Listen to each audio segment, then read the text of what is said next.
Hi everyone. There's no video of me for this video. My camera is just doing some weird things. So I'm just going to talk you through what you need to know for the writing plan assignment. So you've got this document in Blackboard for the writing plan assignment. It says that for the writing plan assignment, the writing plan assignment consists of two parts. So be clear that there are two things and that they're all here in the document. So for part one of the assignment, you'll need to do the following. One, you need to state the thesis of your writing project. So the first part of this is I'm getting you to sort of set up kind of a sketch, an idea of what your writing project is going to look like. So I want to know what your thesis is going to be. And I say, remember that your thesis must mention metaphors and must explain specifically what the metaphors tell us about the overall meaning of the poem. Your thesis should be only 1 or 2 sentences long. Make sure to look at the sample thesis in the assignment for writing project number 1 as a guide. Again, just 1 or 2 sentences saying what your thesis is going to be. Okay. Then for number 2, I want you to state the topic sentence of your first body paragraph. So I want you to start to think about how this essay, how this project is going to be organized. You've got to have paragraphs. Realize that a paragraph is there to contain similar information, right? So you've got one particular idea that goes in one paragraph. When you're done talking about that idea, you move on to the next paragraph. And a topic sentence tells us what the idea is there. So what is going to be the topic sentence for your first body paragraph? So I say a topic sentence is a complete sentence. So don't give me any fragments here. A complete sentence. Don't say something like metaphors in this part of the poem, right? No, give me a complete sentence, right? And I'll have an example of this later on. So a complete sentence that expresses the main idea of a body paragraph. Remember that each paragraph has to specifically support your thesis. So I should be able to see that connection when reading your topic sentence. Also, each body paragraph must have a particular idea that holds it together and differentiates it from other paragraphs. Important, do not write the entire body paragraph, just the topic sentence.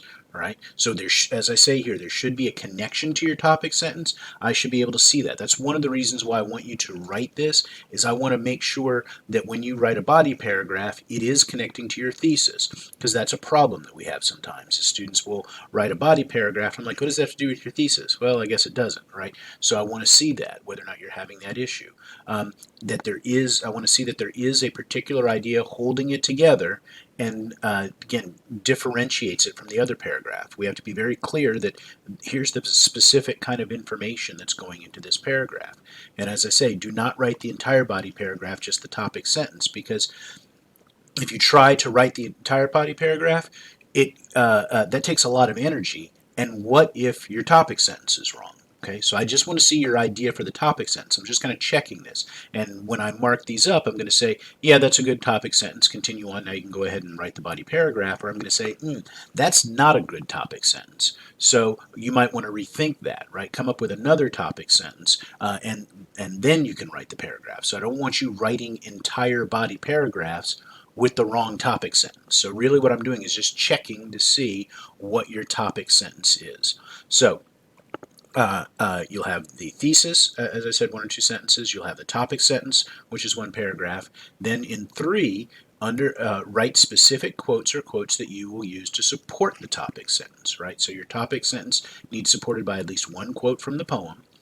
Write the specific quote that you plan to use. This quote must be directly related to the topic sentence. And again, that's something else that I'm checking to make sure that you are using the appropriate quotes that do relate back to the topic sentence.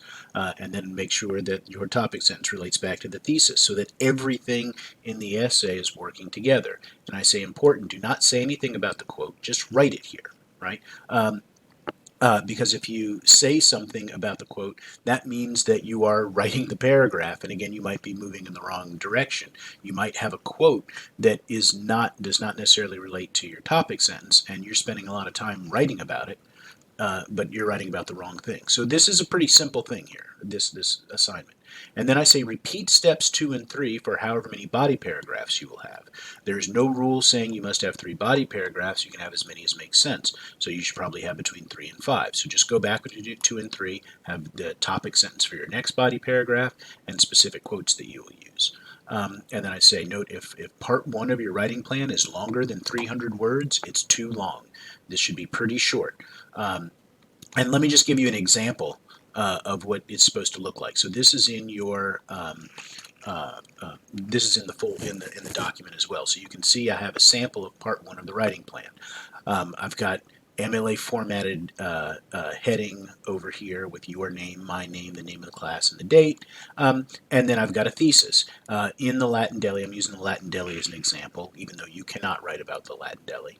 So in the Latin Deli, Judith Ortiz Cofer uses metaphorical language to show us how homesick the people who come to the deli are and how deeply they long for the places they have left. So just one sentence that we're going to talk about. It mentions metaphorical language, and it tells us specifically what that metaphorical language is going to be telling us, right? Just like I gave you in the sample thesis. Then I say body paragraph number 1, topic sentence. Cofer uses the metaphors to show us that the food means more to the customers than just something to eat, but helps to soothe their homesickness. And so I'm talking about metaphors. So I'm going back to the thesis. I'm saying that these metaphors show us that the food is something more than something to eat, but helps soothe their homesickness. Well, I've been talking about my thesis talked about homesickness. So this topic sentence does relate back to the thesis. So that's good, right? And then I just say the quotes. Here are the quotes I'm going to use. I'm going to use the one about selling canned memories. That's a metaphor, and that's a metaphor that does have to do with food. Right? So that quote is good. I say Suspiros and merengues, the stale candy of everyone's childhood. Those are metaphors that both have to do with food. Okay? And so that's good, right? So again, just very simple. One topic sentence, one sentence here to say what your topic sentence is, and then the specific quotes that you plan on using. Then for paragraph 2, I do the same thing. I'm going to keep it like this so I can go back to the thesis. Cofer uses the metaphors to show us that the store has a religious atmosphere which helps with their homesickness. So I'm still talking about metaphors, okay? Because if I said I'm going to talk about metaphors in my thesis, all of my body paragraphs need to talk about metaphors.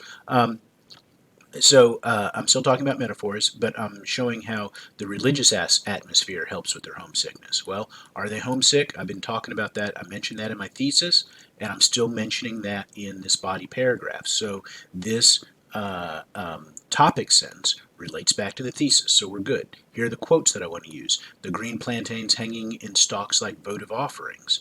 Well, those votive offerings, those are like votive candles that you might find those in a church. So that is religious, so it goes back to what I mentioned in the topic sentence that we're talking about religion. She is the patroness of exiles.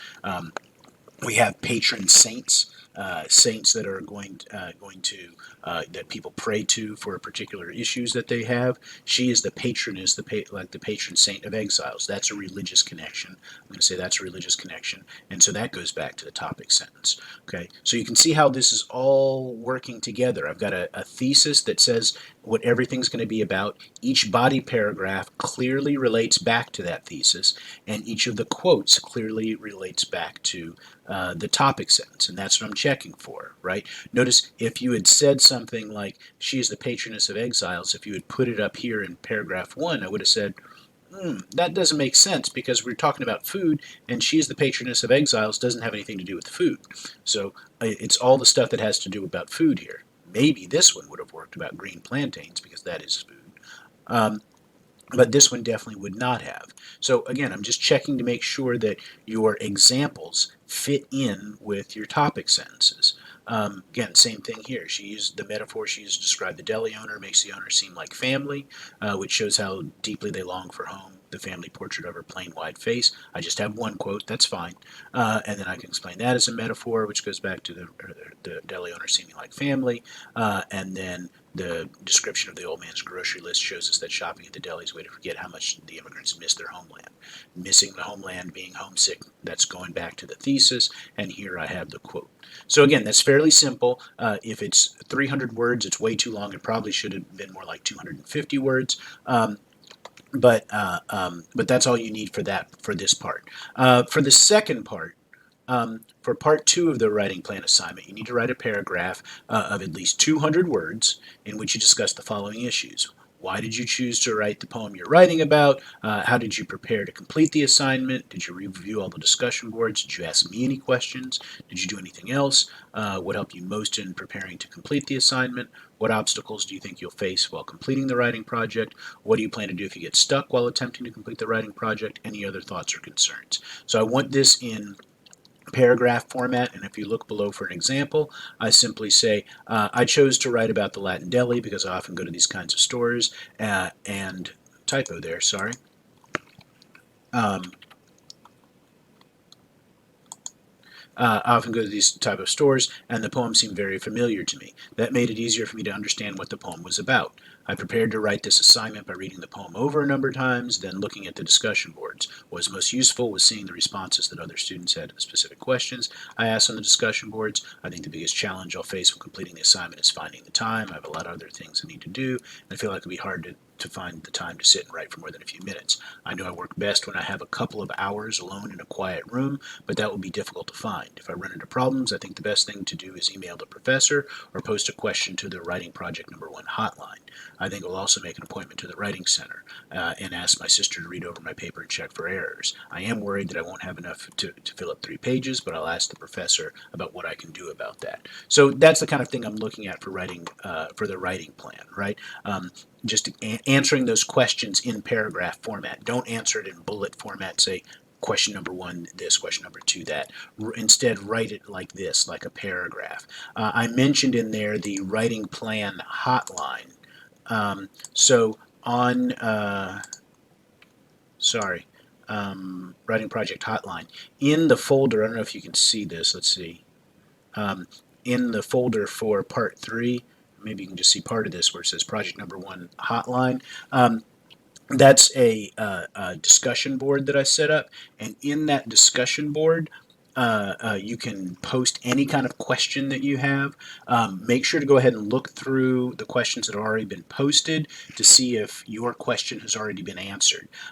But I'll just monitor that, and so if you have any general questions about what's going on with the assignment, go ahead and ask them there. It's a great place to just go ahead and do that, and you get a couple of points extra credit. It's only like 2 points that you get extra credit if you go ahead and do that. But again, post anything, any kind of questions you may have to the writing project outline. So that's what you need to know for the writing plan. You can go ahead and start working on that, get that done, and then I'll start grading those and get those back to you.